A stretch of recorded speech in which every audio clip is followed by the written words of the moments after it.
Doo, doo, doo, doo, doo, doo. Woo! Here I am again. Saturday, the 18th of February 2017. Somebody that speaks 3 languages or more is known as a multilinguist. Somebody who speaks 2 languages is known as a bilinguist.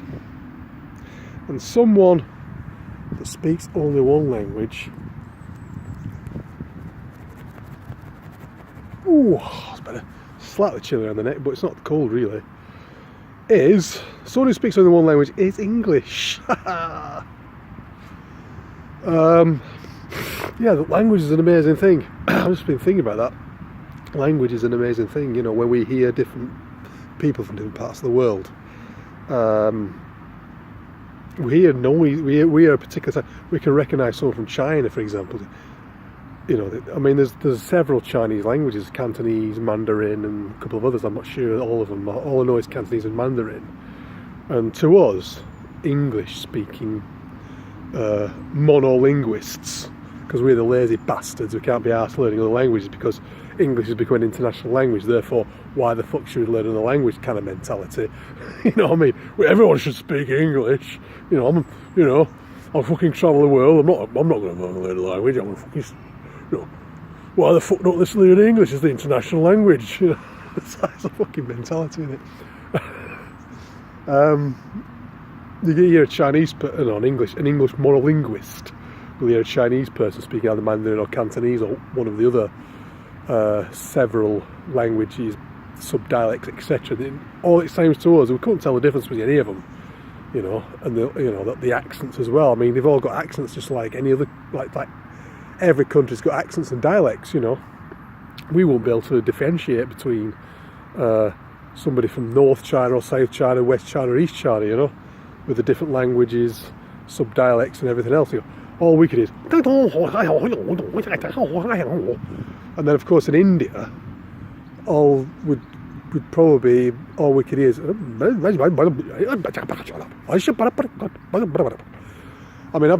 said that, I mean, I can differentiate between certain Indian languages myself because I spent a bit of time over there back in the day.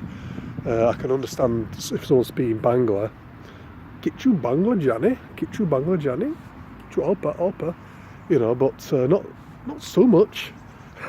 And I can tell Hindi, Bangla, and that's probably about it. That's probably about being limit. And you've got Gujarati, you've got, you know, Punjabi.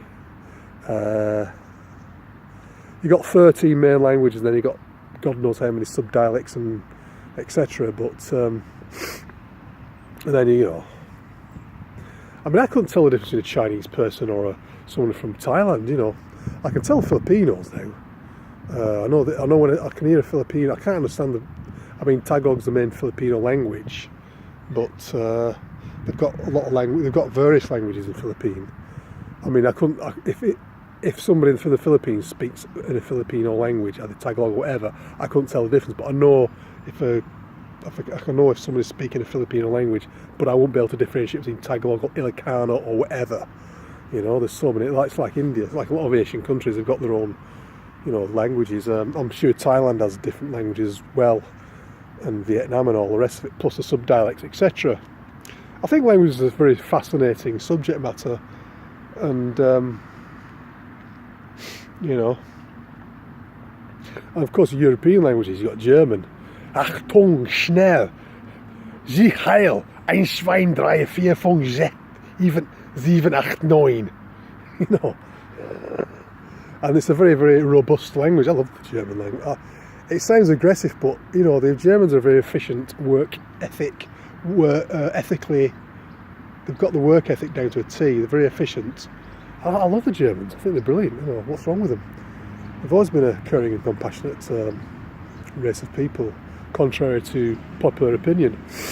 And that's as far as I'm going with that one. They've been given a bad press, haven't they? You know, media manipulation, historical rewrites, and all the rest of it. But that's a subject for another video.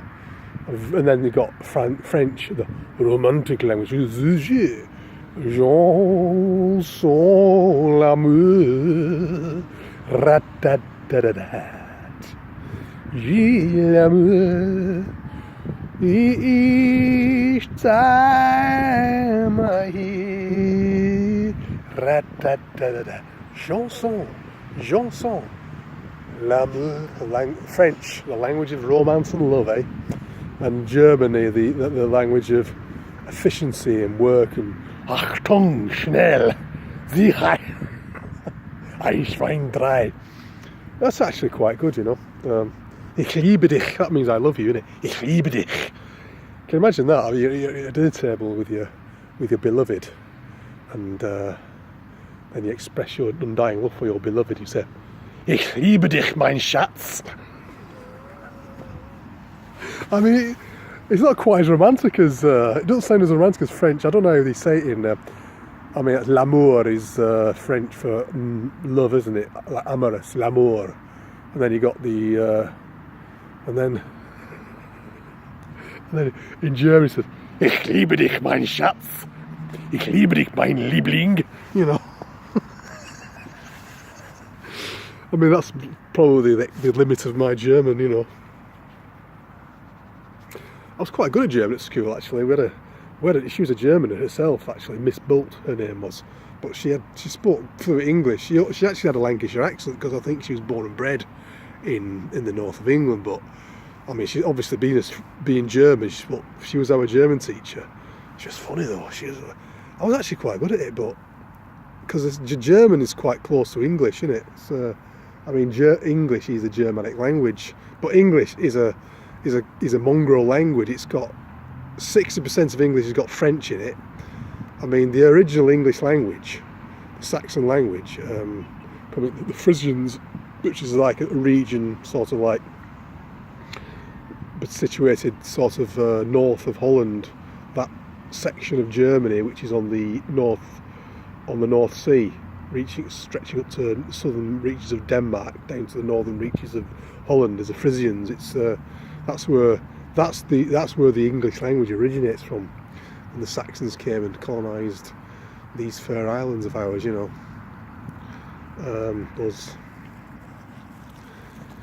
Those lovely blonde-haired immigrants that came over here and massacred the Celts, the original Britons, you know. Oh dear. I know, it's just funny how they say, you know, that you see these BBC programmes talk about the Saxons, and they say, oh, the Saxons were like immigrants, you know. I said, well, the immigrants were bloody bloodthirsty conquerors, you know. They came over here and did, you know, genocide. They did more harm to Britain than the Romans did, you know, because they were basically being driven out by the other barbaric tribes of Northern Europe, you know, the Goths and the Visigoths and the Ostrogoths and all the other Goths, etc., Vandals and all the rest of it. So Saxons, Angles and Jutes, who basically compromised the original English, came over here, thought, alright, let's get out of here, you know. Actually, we were, initially the Saxons, Angles and Jutes were mercenaries, auxiliaries of the Roman Empire. They were commissioned by the Romans to like stewards to look after the Britain, while when they were withdrawn from when the Roman Empire was having problems, was in the process of imploding due to both internal religious and political problems, divide and all the rest of it. Plus you got all the barbarians from Eastern Europe and Northern Europe smashing into the borders. All the Roman legions withdrawn from Britain to go and assist in the centre of Rome, central regions of the Roman Empire, Rome itself. And so these Saxons thought, alright, let's have a bit of this. They've all gone now. Our bosses aren't here anymore. Let's get the lads and lasses over here. Let's have a bit of this Britain over here, you know. And hence the Saxon, Angles and Jutes invasions occurred between the years of 500 AD right through till, well, basically 800 AD was, you know, England was a Saxon Anglo-Saxon duked property, you know, like kings, you know, they're all split up into different kingdoms. The Kingdom of Mercia was the Midlands, wasn't it? And you got Kent, and then you got Northumbria. I think Mercia was the biggest one. Wessex was like the West Country, wasn't it? Wessex, Sussex, South Saxons, and all the rest of it. Yeah, I mean that's amazing, isn't it? A language that came from West Germany, the Frisians, end up becoming an international language, but it took on. If you hear Saxon language, it sounds, you can't understand it. It's pretty much like a German. It's a Germanic dialect, you know. It's barely recognisable. That's where the English language sort of evolved from, originated from, and who would have guessed it would have become an international language like 1500 years later? And of course, you know, when the Norman invasion occurred, French was the language of the higher class people, you know, the courts, the aristocrats, the royalty. They all spoke French. Saxon, English, Anglo language was the language of the peasants, you know, it was the lower class. It was, you know, because the Saxons then became the lower class people because of the Normans, you know. And then, you know, I think it was like not really until like 500 years ago when English started to take on its own, take on its own, a language of its own, and then it began to expand. And of course now, to cut a long story short, it's become the international language, and therefore we're a bunch of lazy fucks for not actually wanting to learn other languages. It's amazing, isn't it? Fantastic. And then it's just amazing now when we hear people speak other languages. We had Chinese, Indians, Africans, you know, Spaniards, Hispanics, you know, Germans, French, etc. To us, monolinguist English people, we can understand because of the different inflection of voices and the different way they speak. That we can understand that they're speaking a particular type of language. Eastern Europeans, you know. I mean, I can't tell the difference between Russian, Polish, Hungarian, or whatever. They all sound the same. So Hungarian actually is a bit different. Hungarian's a bit different. Actually, weirdly enough, Hungarian sounds a bit like Irish, you know. It's not quite the same as like the other Slavic languages, you know. I've been to Hungary a few times, a couple of times, should I say, twice. And I've noticed, and I've been to Ireland, and I've been to the parts of Ireland where they actually speak Irish. It seems very similar, you know. That's a bit of a strange one. Whereas you go to Slovakia, Poland, and all that, I can't tell the difference. They've got that. I can't even imitate an Eastern European language, to be honest. But they all have a particular inflection and all that. Russian, Polish, any Slavic language, all sound the same to me. Can't tell the difference. To our ear, because we can't understand what they're saying.